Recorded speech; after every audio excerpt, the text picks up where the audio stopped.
Salut la compagnie, c'est Jules Melon, et aujourd'hui, dans Impro Ciné Critique, nous allons fêter les 30 ans d'un film culte pour beaucoup de monde, un frère Cohen majeur pour la plupart des fans de ce duo de réalisateurs, à savoir Fargo, sorti donc en 1996. Alors il ne va pas du tout être question de la série sortie par la suite, inspirée je pense évidemment de, on va dire, ce contexte très cohénien de ce film en particulier, parce que la série je ne l'ai pas vue. Par contre Fargo ici, je le revisionne sur le tard, et au casting, dans les rôles principaux, nous avons William H. Macy et Frances McDormand, qui vont se croiser, mais qui vont souvent se chercher aussi. Deux faces d'une même pièce ou non, je reviendrai sur ce point.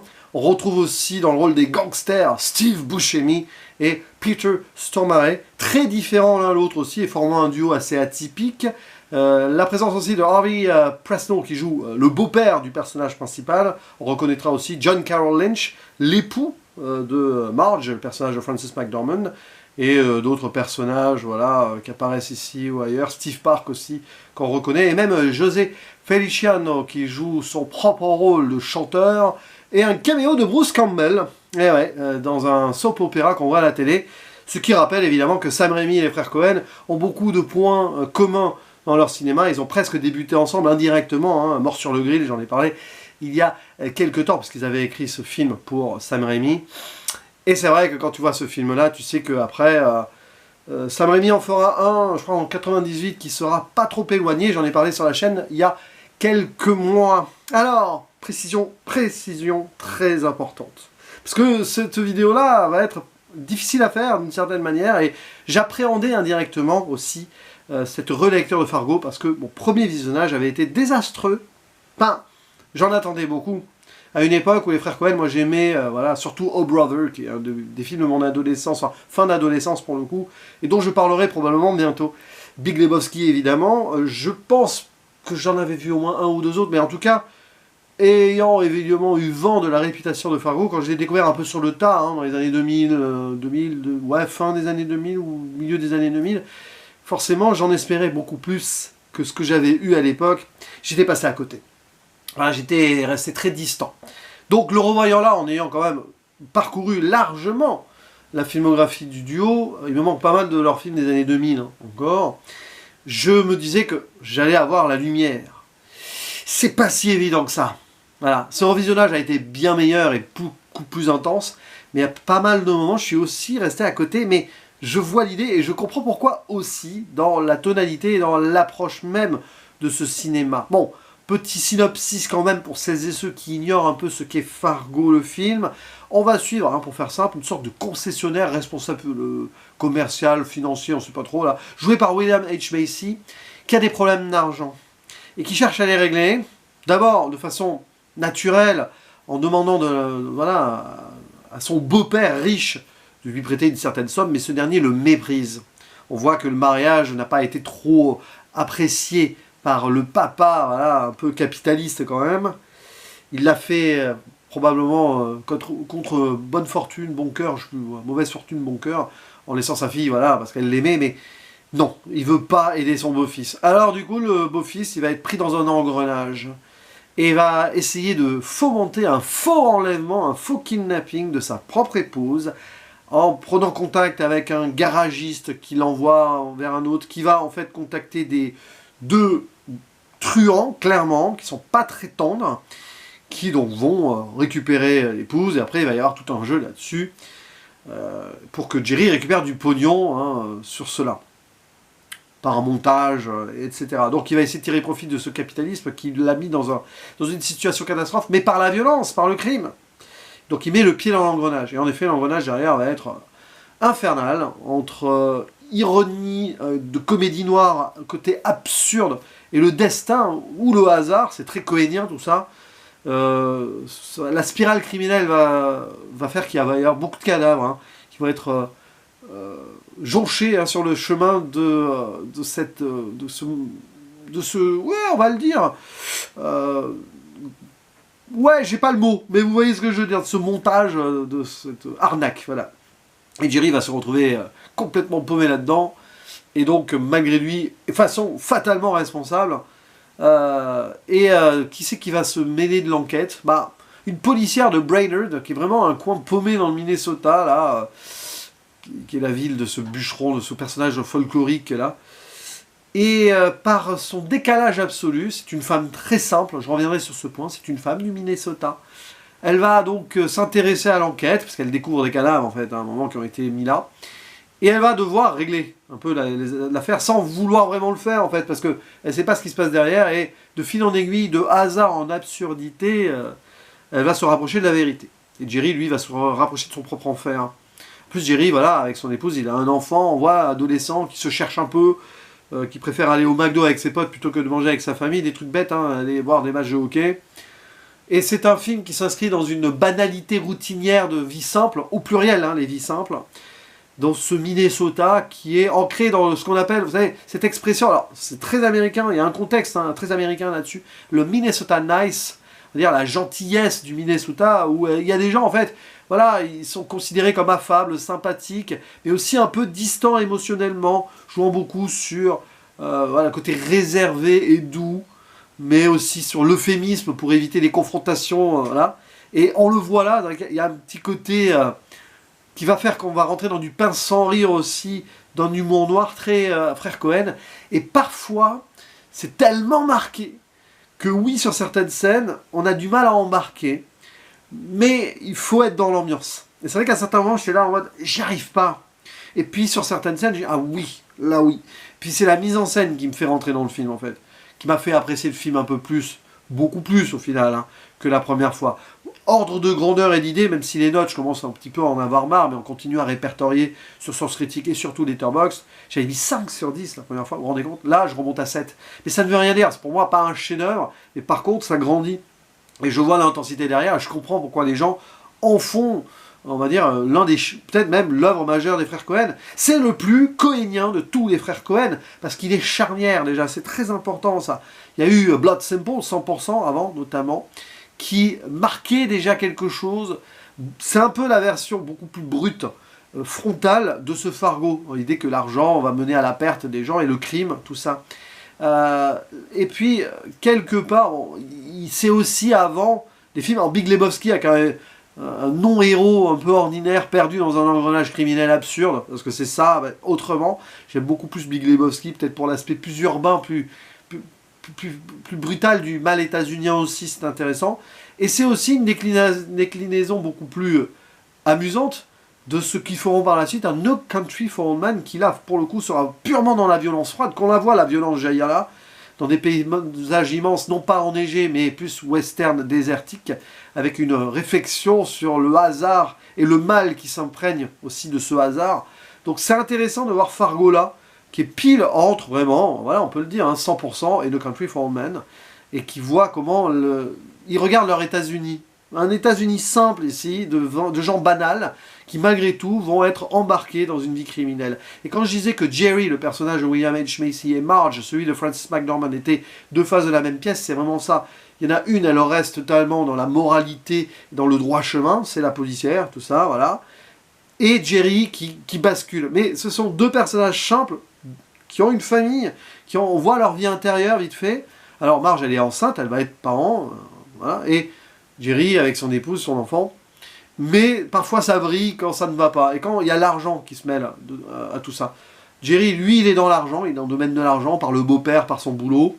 Marge, non, elle est tranquille, elle est à la marge. D'ailleurs, c'est très intéressant ça. Marginal, si vous voulez, marge, mais en étant à la marge, pas du tout. À la marge des États-Unis capitalistes que l'on croit, mais dans sa vie de tous les jours, elle est totalement dedans. Elle est dans la norme, si vous voulez, de ce Minnesota-là. Et son époux s'appelle Norm. Je pense que les choix de Marge et Norm en nom ne sont pas hasardeux, mais alors que Jerry, bon bah Jerry c'est un prénom très américain, après. Il a un nom suédois d'ailleurs d'origine, Lundgaard, c'est intéressant, peut-être, je ne sais pas. Pour renvoyer à la neige, je ne sais pas, là, là c'est de la suranalyse bien sûr. Mais parlons-en de ce décor aussi, très enneigé, qui représente à la fois une forme de pureté et d'innocence, pureté qui va être tachée notamment par des effusions sanglantes, et l'innocence perdue aussi, hein, parce que...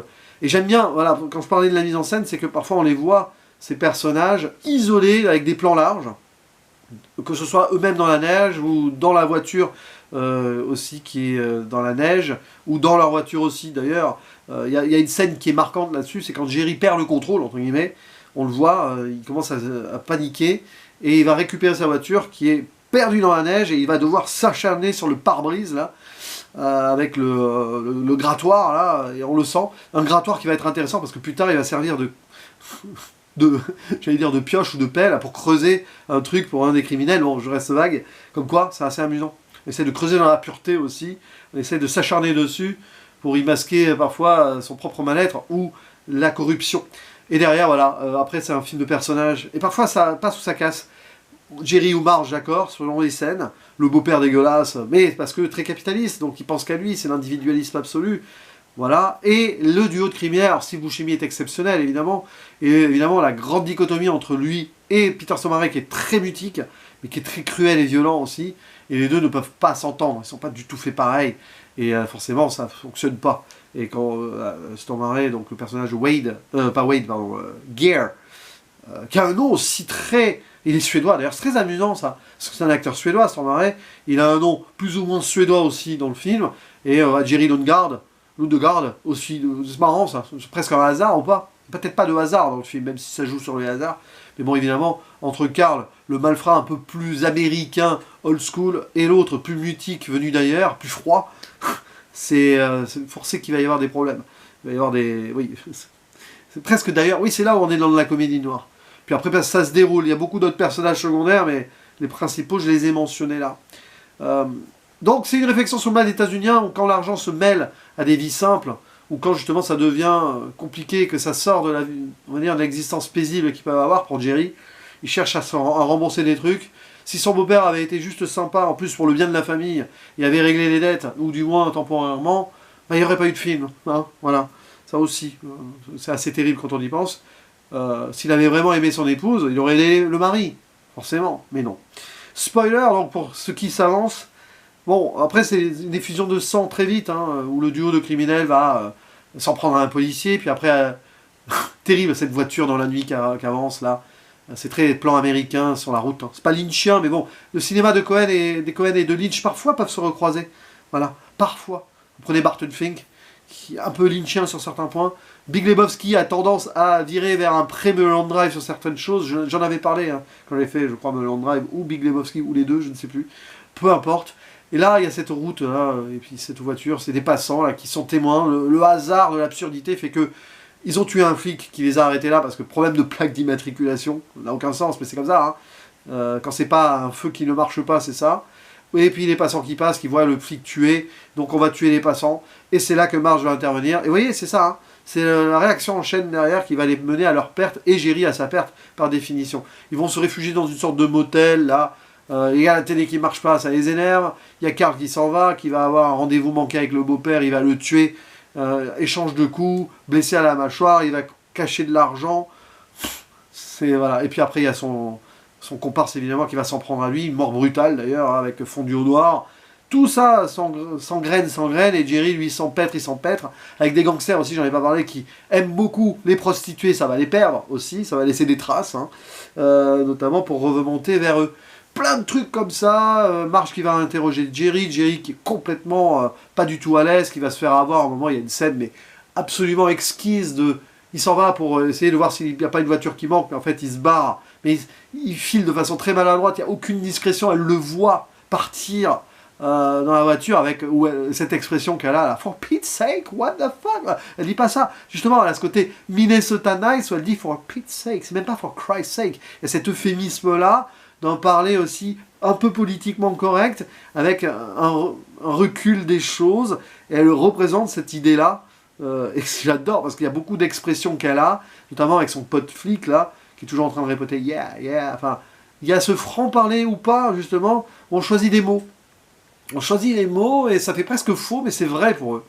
Et c'est ça qui est extraordinaire dans le film. C'est qu'on a l'impression d'être dans une fausse Amérique, mais en fait c'est réaliste et réel peut-être dans ce Minnesota, qui est l'état natal des frères Cohen. Donc ils connaissent très bien les lieux. Alors ils tirent évidemment les grosses ficelles pour pousser le cliché, mais c'est pas idiot non plus. Et donc ils transposent ce mal états-unien là, sur le capitalisme et tout, avec des meurtres, la violence engendrant la violence monétaire, la violence physique.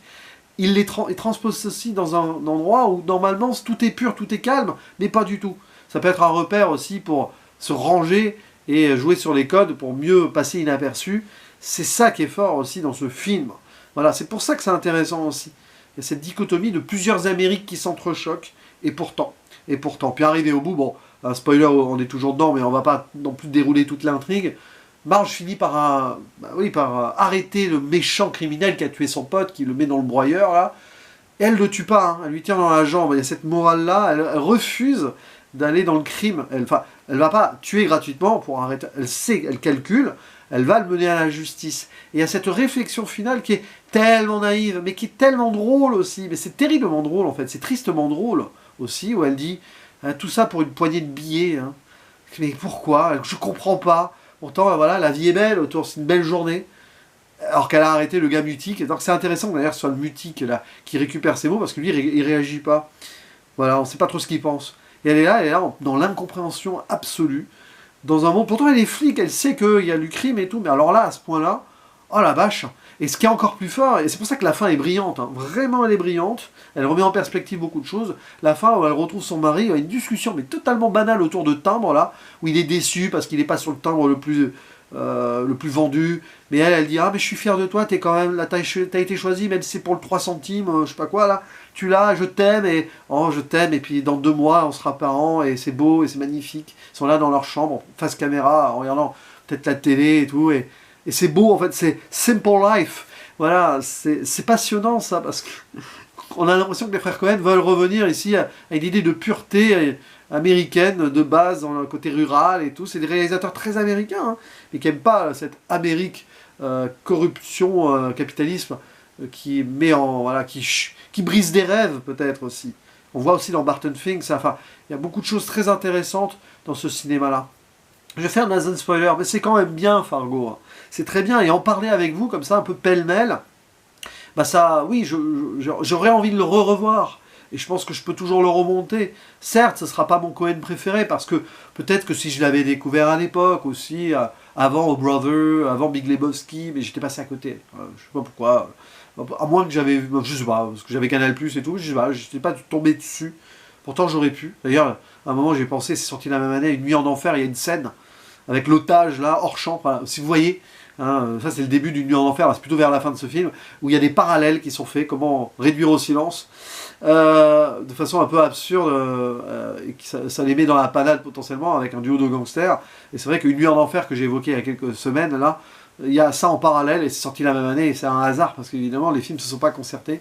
Bon bref, voilà, c'est un film qui est passionnant, parce que qui met en opposition 2 États-Unis, cette arrivée du capitalisme un peu partout, qui vient souiller la pureté d'endroits qui sont pas désintéressés non plus, parce que évidemment ça s'est construit de façon américaine quand même, mais où ce sont des vies banales et simples, et là, on arrive avec de l'argent, des crimes derrière, venus d'ailleurs, parce que quand les problèmes de dette touchent aussi des gens simples comme ça, ils vont rentrer dans la spirale infernale, et dans le gangstérisme malgré eux, ou voilà, où on appelait à ces criminels, et c'est pour montrer donc le choc de ces 2 Amériques-là, dans un endroit où ils ont grandi, au Minnesota, où ils mettent en avant cette gentillesse un peu, qui paraît presque désuète et naïve, forcément dans un film comme ça, et qui permet un décalage d'humour absurde et de comédie noire, qui est propre à leur cinéma aussi.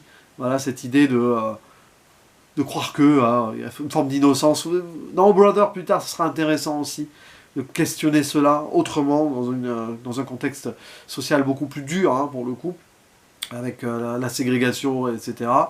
Les relents du post-esclavage et tout, dans Brother. Et là, c'est un film qui marque, hein, quand même. C'est un film qui marque, parce que arrivé au bout, le final est exceptionnel. Voilà, ça c'est très fort aussi, les films qui terminent comme ça. Donc voyez-le ou revoyez-le, ce Fargo. Je sais que 80 à 90% des gens qui voient ce film l'aiment beaucoup ou l'adorent. Peu passent à côté, ça a été mon cas. Voilà, là ça va mieux. Et du coup, un jour, je reverrai Burn After Reading, parce que ça a été encore pire. Qui, je sais, pour le coup, divise plus. Hein. Là, il divise plus, mais beaucoup adorent. Et moi, j'avais détesté à l'époque. Vraiment. Mais bon, à revoir. Peut-être Burn After Reading, je l'avais vu avant Fargo. Bon, peu importe, c'est pas grave. Voyez ici donc cet avis que je viens de donner, mais revoyez le film et donnez-moi en commentaire votre ressenti, votre approche. Si comme moi vous êtes passé à côté, vous l'avez revu à la hausse, ou si vous êtes toujours à côté, aussi exprimez-vous, si vous l'adorez bien sûr, évidemment, lâchez-vous de même. Et il ne me reste plus qu'à vous dire à la prochaine, ciao.